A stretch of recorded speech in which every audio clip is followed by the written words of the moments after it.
Hello and welcome to Talk Gnosis, the web's talk show about Gnosticism, the ancient Gnostics, mysticism, modern mysticism, ancient mysticism, Christian mysticism, worldwide mysticism. I'm your host, Deacon Jonathan Stewart, joined by my co-host, Bishop Lady Peterson. Hello, Bishop Peterson. Hello, Deacon. How are you today? I'm pretty good. Yeah, the sun is shining. It's 1,000 degrees out. I'm spending every moment I can in parks. Generally, life is pretty good living here at the end of time. So, and you? I'm doing great. I'm really excited about our guest today. I was reading a little bit on his website. I have some knowledge of the Inklings, and I'd heard the name of Barfield, but I really didn't understand who he was. And this looks like a very interesting topic. I'm looking forward to diving more into it. Yes, me too. And as per usual, I have the wrong banner up on the screen, but I'm going to put the right one on, which is markvernon.com, who's our guest, writer, psychoanalyst, and we're going to be talking about his book, A Secret History of Christianity, as well as many other things. Hello, Mark. Thanks so much for joining us. Hi, it's very nice to be with you. Yeah, from sunny London. It's even sunny in London right now. Wow, and it's sunny in Chicago. Hey, we're all doing well today. There we go. Yeah, not too shabby, and it's rare for it to be this hot at this time of the year where I am, but I am not complaining. So, Mark, we're as Bishop Lady was saying, we're super excited to dive into your work, talk about these fascinating figures and ideas. But before we do, we have to do a little bit of a commercial, which is for our Patreon, because we're brought to you by viewers and listeners like you. We literally can't do the show without your financial support. You can help us out for as little as $1 per piece of media. If you're on a budget, you can actually set a limit on that. So if you only want to pay for 5 pieces of media a month, you can do that. And you can also do one-time donations by going to paypal.com/Gnostic. And if you're unable to help us out financially, we completely understand. It's a huge help to keep the show going by telling people about the show, sharing it on your social media, taking an episode you really like, emailing it to a friend, that one-to-one, that really works. As well as liking and subscribing and leaving good reviews. And chances are this isn't the only YouTube show or podcast that you take in, so you probably know the drill by now. And if you've watched this one before, you know that I hate repeating all of this, but we gotta do it. But we love you. You love us. You're going to help us out. Thank you so much. Okay, it's over. Now we can ascend into our awesome topic. Hello, Mark.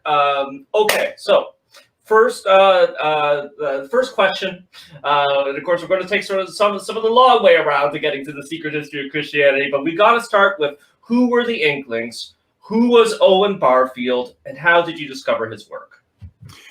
The Inklings were a group based in Oxford, many of them actually at Oxford University, and they met informally once or twice a week to bring the work they were working on to each other's attention. You had to read something out that hadn't been published and have it discussed amongst the crowd.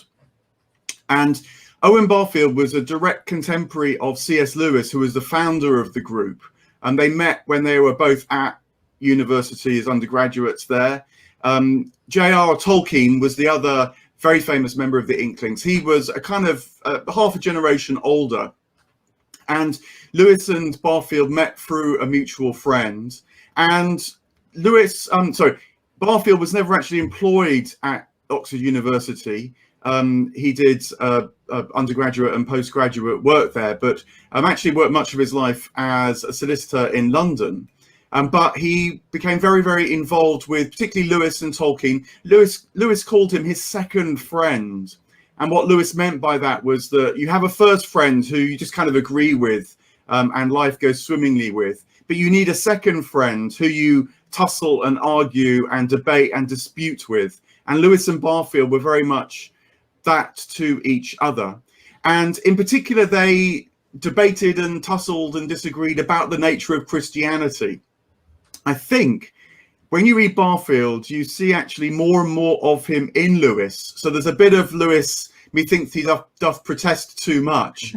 But nonetheless, their disagreement about the nature of reality, the nature of things like poetry and so on as well. Remember, they're both philologists interested in words, and they both wrote both mythopoetic works as well as prose academic works.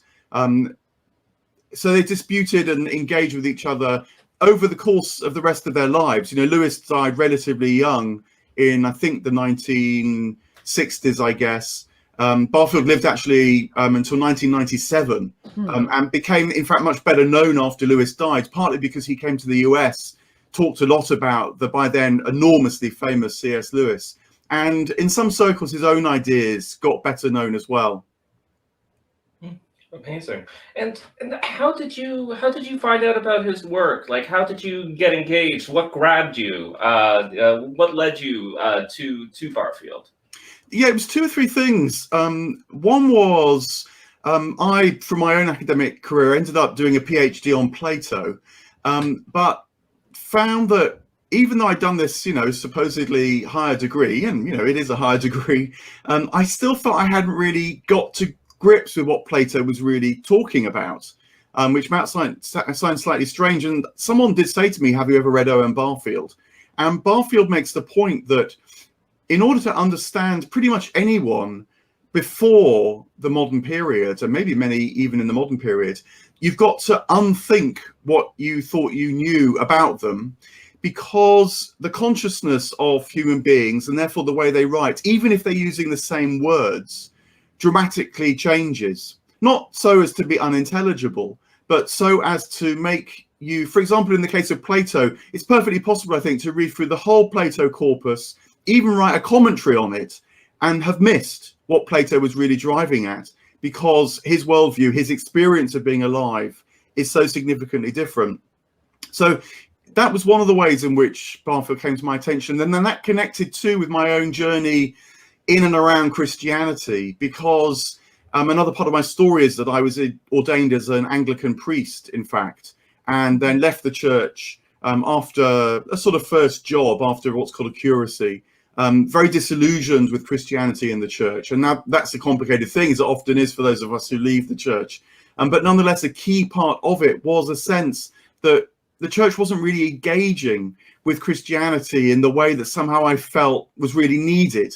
There's lots of ways of engaging with Christianity, but a kind of core part for me was missing. And again, Barfield helped me discover that. Broadly speaking, because what he identified was that this shift of consciousness, this evolution of things, which makes Plato so different from us, but somehow still having something for us, that shift pivoted, Barfield argued, in the life of Jesus. And that's why, Christianity and the figure of Jesus became so seminal, certainly in Western culture, because something dramatically changed. But it didn't stop changing either. And it wasn't until I'd read Barfield to, in a way, uncover what had shifted in the person of Jesus, and then also in the reflections upon his life, death, and resurrection that came afterwards, that I began to finally feel I got some grip on this thing called Christianity that I could directly relate to. Before we really dive into Barfield and his series about the history of human consciousness, and unpack some of those threads about how you were talking about how it sort of opened up Christianity for you, there's a phrase that you use in your book that I was wondering if you could unpack for us first, which is fossils of consciousness. A very evocative phrase. Can you explain what fossils of consciousness are? Yeah, words in a word. So, as I mentioned that, like the other Inklings, Barfield was a philologist, and so they were very interested in the meaning of words, both now and, say, for example, how they work in poetry, how they work in mythopoetic stories. But Barfield realized that if words convey meaning to us now, we don't just hear sound waves coming at us, vibrations on the air. We perceive meaning with the mind's ears, you might say, when we hear words. Well, if you can have that now, then if you can track back how words have changed meaning, then they become fossils of consciousness, fossils that remember how people have experienced themselves as human beings in relation to each other, to nature, to the gods, in past eras as well. An example he landed on, which immediately has resonance for those who fall within the auspices of Christianity, is the word pneuma in Greek, or ruach in Hebrew. So pneuma, it's saying John's Gospel. Nowadays, you have to decide how to translate that one word. You have to decide whether you're going to translate it as wind, as breath, or as spirit. And so, for example, in John 3, I think it is, the translation's roughly, the spirit blows where it wills, just like the wind. And so the one word becomes a kind of metaphor to itself as we try and wrestle with what spirit and wind and breath have got to do with each other. But when John, the writer of John's Gospel, first used it, he used the one word. And so presumably there was a much deeper synthesis of meaning now that we have sort of teased apart, or has come apart into three. And the way that Barfield interpreted this is just one example. He tracked many thousands over, the course of time that have made similar moves. He realized that the experience of life had changed, so that whereas ancient people, and by that he meant, say, people who lived in the first millennium BC, they experienced life, broadly speaking, coming from the outside in. So that they related to the world around them being full of vitality, having an inside. And that's what religiosity was primarily about, was relating to that pulse, that spirit, which was felt to be a kind of sea in which everyone swam. That has become uncoupled from the outside, so that now, 2,500 years on, we broadly experience life from the inside out. And if you like, the only thing we can be definitely confident of, it feels like, is that our own interiority is alive and pulsing and vital. And we kind of wonder about the vitality of, well, even other people, let alone the world, the cosmos. And of course, nowadays it's possible for the gods even to disappear completely from view in people's experience. And so these fossils of consciousness words that might seem a kind of etymological interest, the shifting meanings of words like pneuma, actually show profound shifts in human experience and start to illuminate our own day, and why, for example, there are crises of meaning today, because we can feel completely cut off from the world around us, only sure of our own interiority, our own vitality, and unsure even whether there is an inside to the whole world, as Barfield put it. Yeah, it sounds almost like a lonely way to live. But let's dive in a little bit more. So you mentioned this sort of ancient consciousness, how there is a shift. But going back to this ancient consciousness, is this what Barfield calls original participation? And could you elaborate why it's so important for understanding texts that have really become the bedrock of the modern West, like the Hebrew scriptures, and maybe going before Plato and looking at like the Greek epics? Yeah, so original participation was the phrase that he used to describe this experience of being alive from, say, around 3,000 years ago. So, from, say, the time of the earliest parts of the Hebrew scriptures or the Homeric texts. And when you understand this, it comes alive in very particular ways. So, for example, in Homer, a figure like Achilles won't say they wrestled with their conscience. They won't even say they felt disturbed inside them, or that they ran speedily across the battlefield. What they'll say is that a god, for example, grabbed their head and moved them back to stop them doing something. Or they'll say that a spirit possessed their knees and they fled with the spirit's energy into the battlefield. It's very explicit in the original Greek that this is how people experienced life. Similarly, in the Hebrew scriptures in the oldest parts, you can sort of still feel this now. So, a figure like Abraham, and the patriarchs, Abraham, Isaac, and Jacob, they feel, we would say now, they feel more like archetypal figures. And they seem to carry the mood of a whole tribe. Perhaps, that's partly why they're called patriarchs. And, when Abraham takes Isaac, his son, up Mount Horeb to sacrifice him, he doesn't wrestle with his conscience there. And what happens is that an angel, maybe even a manifestation of Yahweh, appears to him externally and tells him what to do. So this, Barfield argued, is the experience of original participation.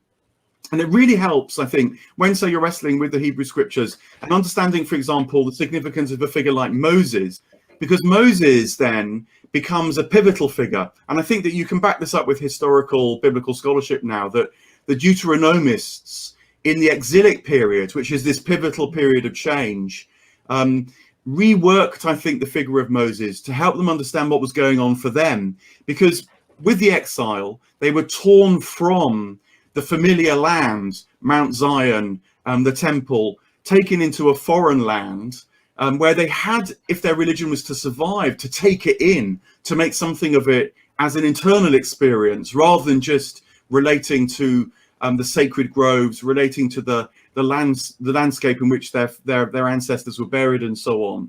And Moses, I think, becomes a pivotal figure where original participation starts to shift and become a new way of participating with Yahweh, with the divine. So, for example, Moses is said never to have entered the promised land. His burial place is not known to this day. And he's clearly a kind of prophet wandering in the wilderness, experiencing often a sense of alienation from the divine, rather than the experience of relationship with Yahweh, which you get in the patriarchs, where they do wrestle with the divine. Jacob famously wrestles with the angel, but they never doubt that Yahweh is there. That experience starts to happen to Moses. So he comes down from the mountain. The people of Israel are worshiping the golden calf, and he says, are you even there, Yahweh? What garden path might you be leading me up? He becomes a much more familiar figure to the modern mind. And the idea is that this sets a chain of both alienation, distance from the divine, so original participation shifting, but that process also remakes the sense of what it is to be human. And in the Christian dispensation, the Christian understanding, what happens is that interiority in the individual develops to such an extent that people can start saying, I am, in the way they couldn't really have said before, because their experience of being human was dispersed and collective.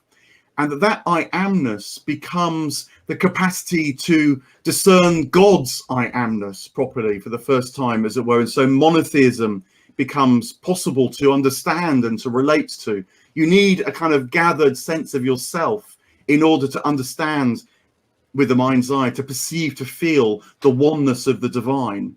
And so that's, in a nutshell, why this alienation isn't just bad news. It actually makes for an expanded and developed perception of the world, and even God too, when original participation shifts. Mm-hmm. Before we continue on and go through the rest of Barfield's the shift of consciousness schemes and the different levels, I guess might be one way of describing it. I just want to check Bishop Laney. Any questions, comments, clarifications? Well, I do have something that has interested me when I first started reading Dr. Vernon's work on his website. I didn't get much of a chance to do the deep dive you have.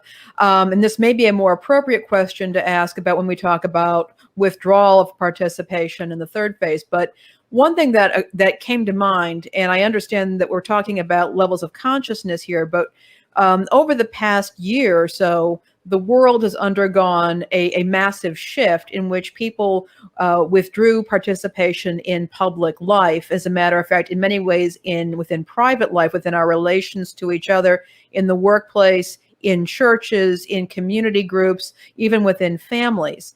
And I was wondering if Dr. Vernon had anything that he might be able to offer if what he is talking about here with Barfield and these concepts, is there any tie-in to what we experienced very abruptly over the past year? Yeah, I mean, I'd like to think so. These changes that Barfield describes, including the withdrawal there that you mentioned, they take place over cultural time. Sure. But they can take place at different levels as well, and people can even experience them on a day-by-day basis. It becomes part of the repertoire of our inner life. And I think it's no coincidence that when COVID first emerged and the lockdowns started to come into place, some people at least felt like it was going on retreat. One that wasn't chosen, but nonetheless, there was a sense of withdrawing from normal life. And that throws you back onto yourself and to those most immediately around you. And of course, can precipitate crises, therefore. things that maybe were nascent or just beneath the surface have come bubbling up and no doubt caused many people severe problems, which we'll probably hear more and more about as things begin to shift and change. But more positively, I hope that this experience of being thrown back onto ourselves also becomes a chance to consider our lives once again, a bit like happens when you go on retreat. So that rather than just saying, phew, it's all over, let's kind of rush back to normal, to our kind of manic, externalized consumer ways of life, we might say, wait a minute, what was that experience that we just had where life in a way felt stripped down, but did it reveal something about ourselves that actually is quite valuable and that we might cultivate and try and reflect upon to more consciously own? And it's that process of more consciously owning that Barfield felt was the benefit of withdrawals of participation, for all the stress they definitely bring. Interesting. Thank you. That's fascinating. Well, let's dive some more into the withdrawal participation. So you did already touch on it both in the answer to that and in your previous answer, but how do we start? So we start seeing it manifesting in the Hebrew scriptures, but like what role does it play in the history of Christianity? So I think what was happening was that in the intertestamental period, which is not a period, I don't know about you, but I hadn't thought about it a huge amount actually till I wrote my book. And I did a lot of research on it. And actually, even in the last 30 years, there's been a lot of new research about the period. You know, it's about 300 years or so, the Hellenistic period, after the most recent parts of the Hebrew scriptures before the New Testament is born. And Judaism changed massively in that time. In particular, it became Hellenistic with this merger of Greek and Jewish culture after the conquest of Alexander the Great. And it's for this reason, for example, why there's not a single synagogue in the Hebrew scriptures, whereas synagogues are everywhere in the New Testament. And I think that that's just one sign of many, actually, that the individual was starting to become more important. So that rather than taking part in the collective rituals in the Temple of Jerusalem, people were studying and they were learning in smaller groups. They were relating to what were now written scriptures, which again didn't actually exist for most of the Hebrew scriptures period, relating to text. And if you think about written texts, you know, when you read a text, you yourself, from your own interiority, have to make the text come alive. And so it has to live within you if it's to speak at all, which is very different from oral traditions, whereas where the meaning washes over you in performance, in rituals, in a shared experience. And so all these things were shifting people's relationship to the divine. And I think this is part of the reason why Messianism really started taking off as well, because, you know, the Messianic is a different kind of intervention by God. It maybe addresses a lot of key concerns that only arise when a sense of the individual is born. For example, you know, if people in this life are seen to succeed and thrive, even if they've been immoral and unjust, it calls into question, well, what's the value of the individual trying to be just and moral in life? I mean, it doesn't really seem to deliver any benefits or blessings from God. And so things like the afterlife start to become more important, and people wonder whether the individual will survive as an individual into the afterlife, where there they will receive divine blessing that has escaped them in mortal life. And that knits into apocalypticism and so on. And so by the time of Jesus, questions about individual resurrection are alive and current. So hence in the New Testament, we read about the debates between the Pharisees and Sadducees. And so I hope you can sort of see that this intertestamental period is really crucial for this unfolding, that when Jesus is born and people interact with him, he's seen as kind of constellating and bringing into clear focus all that had been quite confusing and difficult to discern. And over time, it always takes time, of course, a new dispensation evolves. I think there's a parallel thing that happens in the other side of Judaism, if you like, the non-Christian side of Judaism, which is the birth of rabbinic Judaism.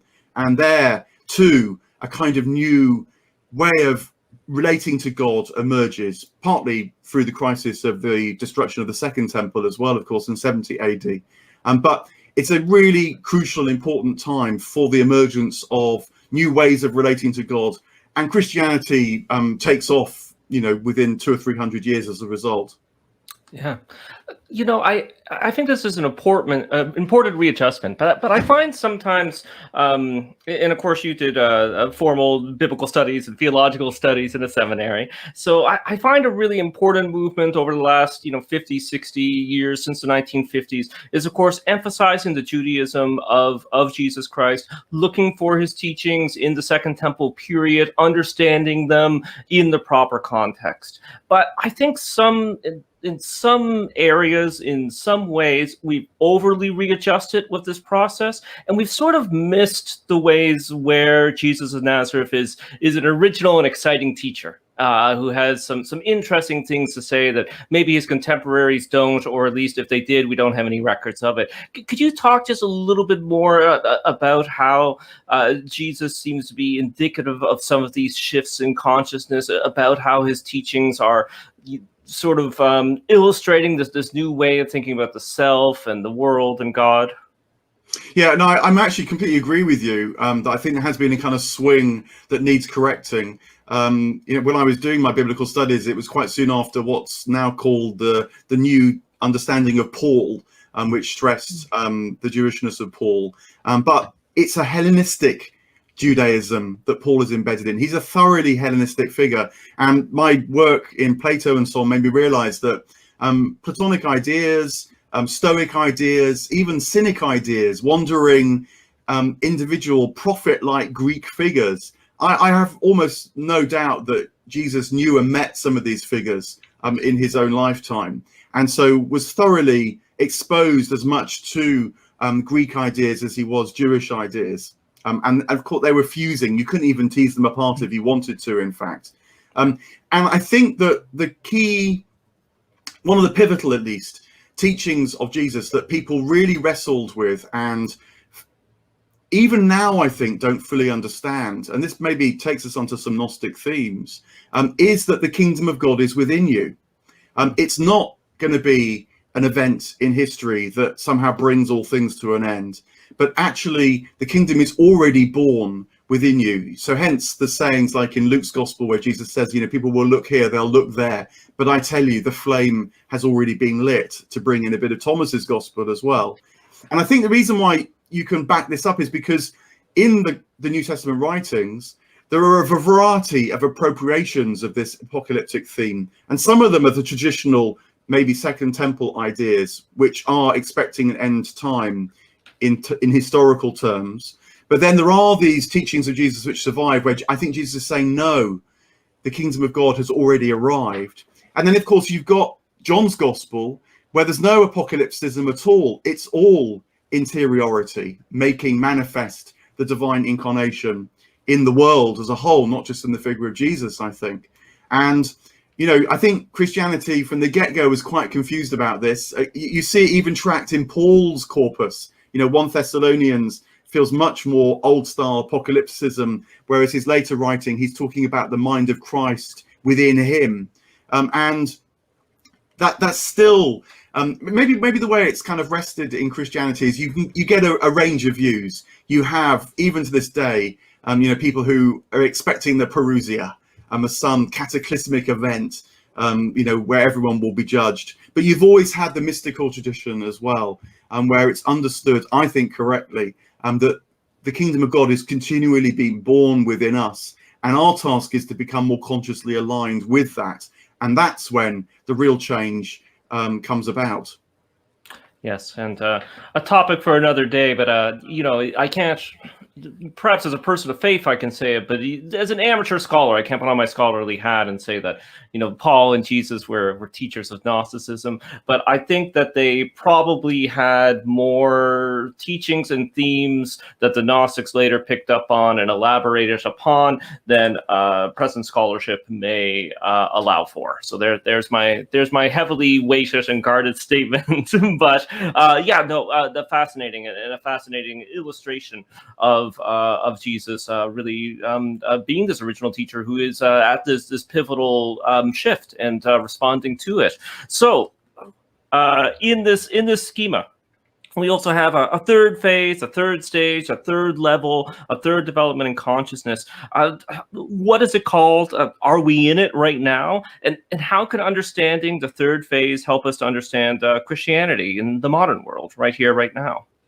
Yeah, so Barfield, he got onto all this and started wondering about it because of the crisis of meaning in our own times. And he experienced this very directly. Remember that figures like him and Lewis and Tolkien, they knew directly the First World War, this experience that was only possible in the modern world when mechanistic machines were used as mass killing devices in the trenches of the First World War. They experienced the dark side of the modern scientific age, literally and immediately.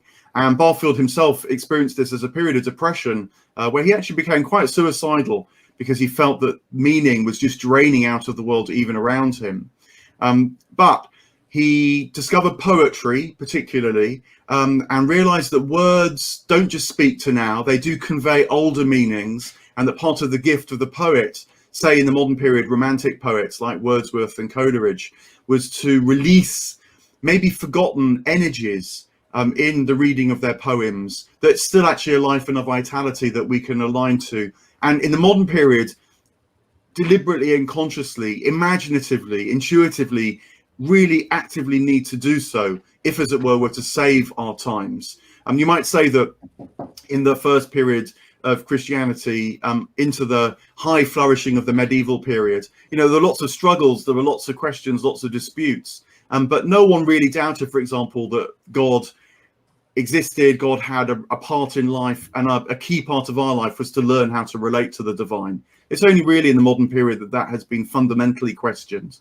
And so Barfield retold the story of Christianity, recovering, I think, a lot of this old Gnostic mystical ideas in so doing, in order to address our times and to try to start to overcome the crisis of meaning.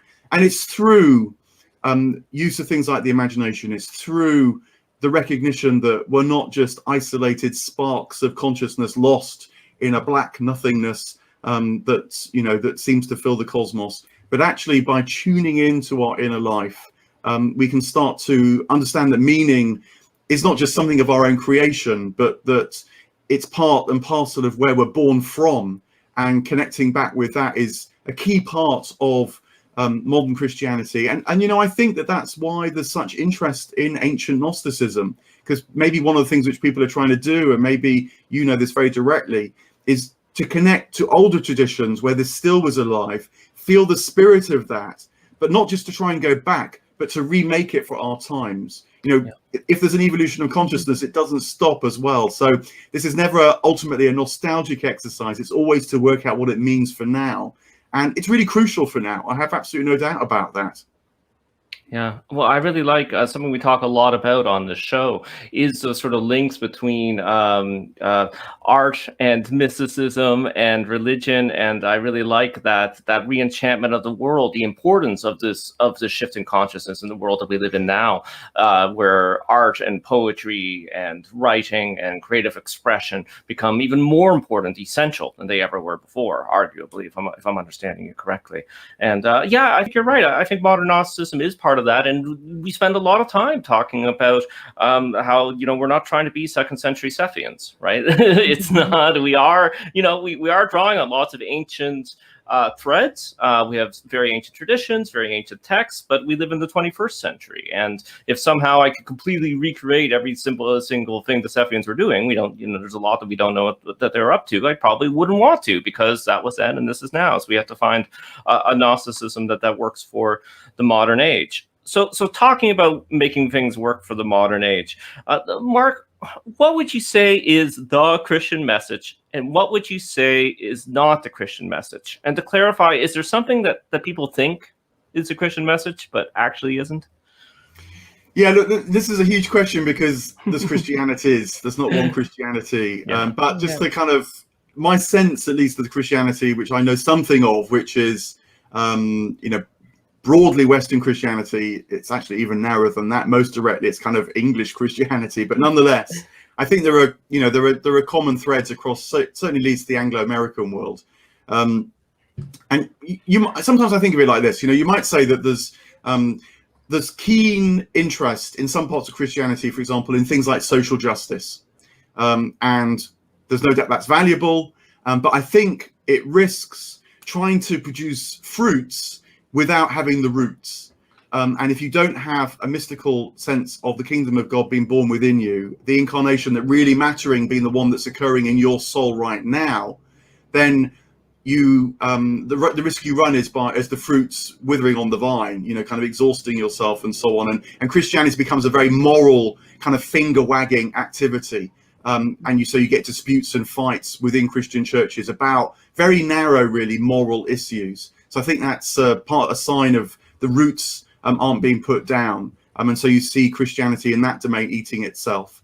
I think another quite common mistake in the modern world is to try to find roots, but instead substituting real roots with peak experiences. And so you get charismatic Christianity, where when Christians gather together, they set themselves up in a frame to have a powerful experience. And I've no doubt they do have powerful experiences as well. But the risk is it's kind of conjured up within the group rather than really rooted in the inside of the whole world, in the divine, and which tends to be a much quieter, stiller, calmer kind of experience that is actually known beneath the level of manifest feeling. It's a kind of intuition that seems to grow from the darkest, deepest, but nonetheless most alive part of yourself, actually outside of yourself. And so figures like Meister Eckhart in the medieval period understood this and wrote about it in that way. I think they would have been horrified that people felt that the peak experience was the greatest experience of the divine. All the great mystics of the medieval period, like Teresa of Avila and others said, look, sometimes these strange things happen, but broadly speaking, ignore them. They're not the real deal. They're something to do with our own psyche, kind of bubbling up, turning itself over, exciting itself, and so on. What really matters is what happens on the other side of the dark night of the soul, when you discover the divine, utterly resilient, utterly present, outside of yourself, and yet most also deeply immanent within yourself as well. And it's through that process of dying and being reborn in this completely new way that we discover the truth of things. And so that, for me, is what's often missing in modern Christianity. And the reason is because to know this, you've got to really undergo it yourself. You can't just read about it. And my concern, certainly in the leadership of the Christianity I knew in the Church of England, very few people are interested in that even, actually.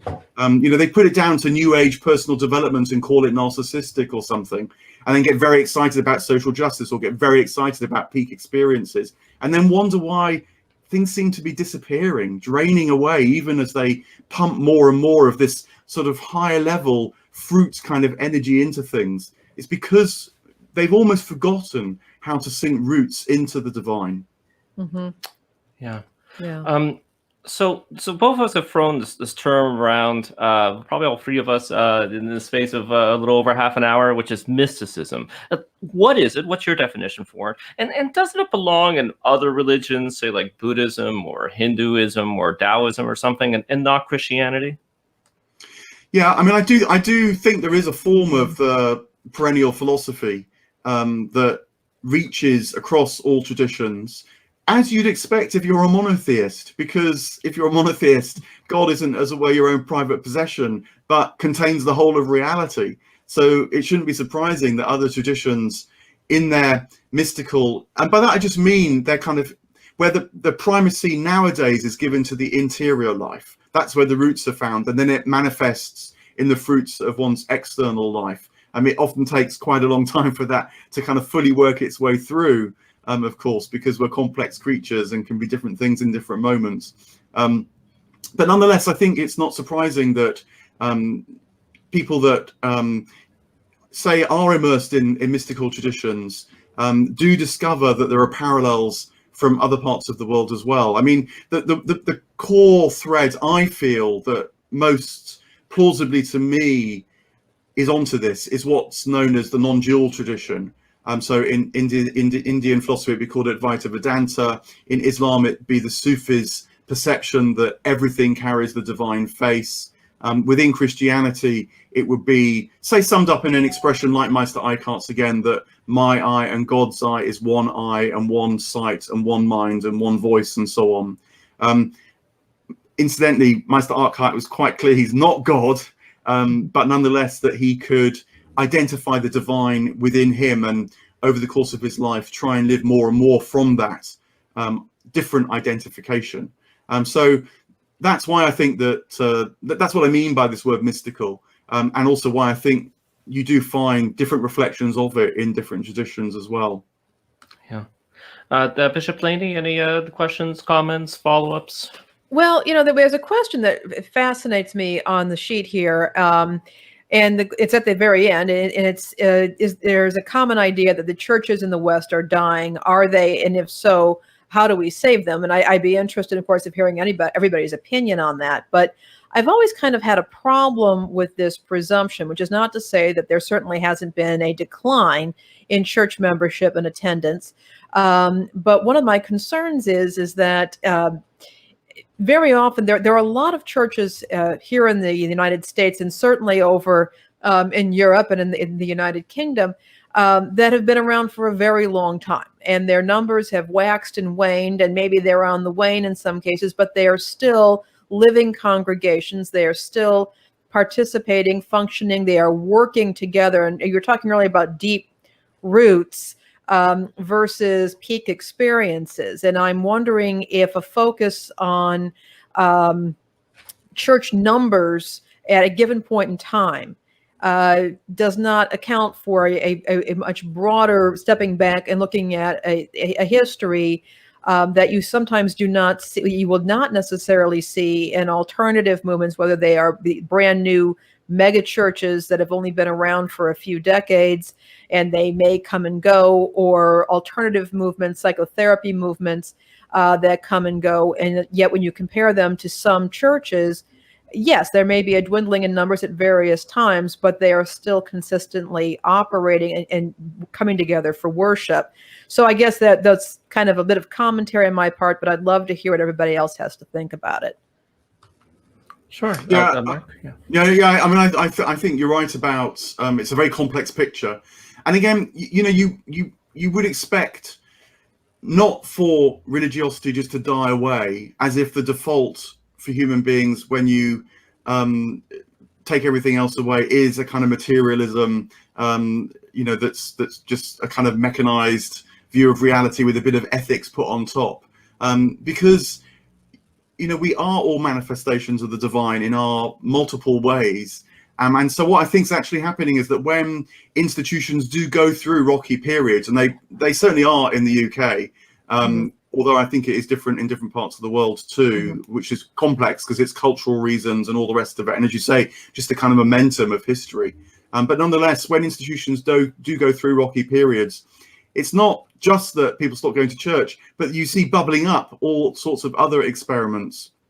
And I work as a psychotherapist, as you said at the top, and I think psychotherapy is part of this bubbling up. I mean, Jung himself said this.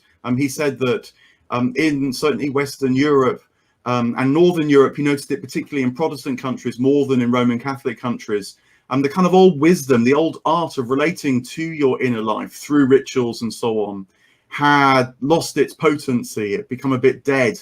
And so he felt that psychotherapy emerged to try and fill that vacuum, to build a kind of wisdom base about how to relate to ourselves. And so, yeah, I mean, as Charles Taylor, the Canadian philosopher, puts it, what you actually see is a kind of supernova, a kind of explosion of different spiritualities, as well as the rejection of spirituality altogether. That much more characterizes our time, I think. Yeah, I agree with both of you, and I think the death of Christianity has been overhyped. So definitely put Greatly the question in there exaggerated? because it's a common one. Yes, greatly exaggerated.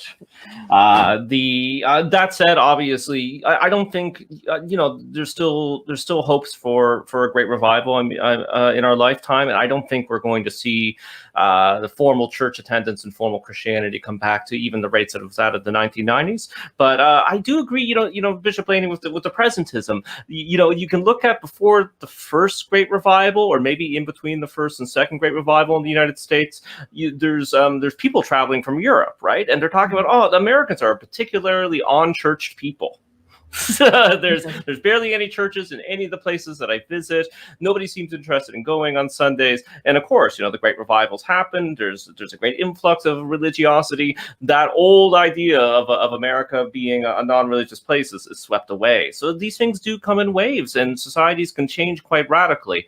And just like Mark was saying, religiosity bubbles up. And it transforms and it changes. And of course, we do see interesting stuff happening in Christianity, which I think even you and I are part of, Bishop Laney. Smaller alternative churches. I mean, the Gnostic churches are growing every year. Yeah, not by very much, but but they're demonstrating resilience. Yes. Yeah. But I also think that part of the Christian message and part of this internalization of the kingdom is to experience time, not just as historical time, but as kairos time, and to expect the bubbling up in every moment. Paul would call it messianic time, and we're invited to try and increasingly live, as it were, vertically in our lives, as well as horizontally across the course of our lives. And so to be looking for these eruptions in the small ways, aligning to them, nurturing them, fostering them, and so deepening life once more. And so, in a way, our times are precisely what we would expect. It's a time full of pregnant possibility, as well as the story which the historians might try and tell. Yes, exactly. Well, it's been a fascinating discussion, and I as always, this is what I say at the end of every show, and I don't want people to think that I'm inauthentic, because it's true. We could have gone for hours. I have so many more questions, Dr. Vernon, but we should let you get back to your life. Before we let you go, I believe your website's markvernon.com. Is that right? Is there anything you would like to tell people about or promote and what have you? Yeah, no, thank you. I mean, if you find the ideas of Barfield interesting, and I think they really are, then do have a look at my website and maybe even pick up a copy of my book.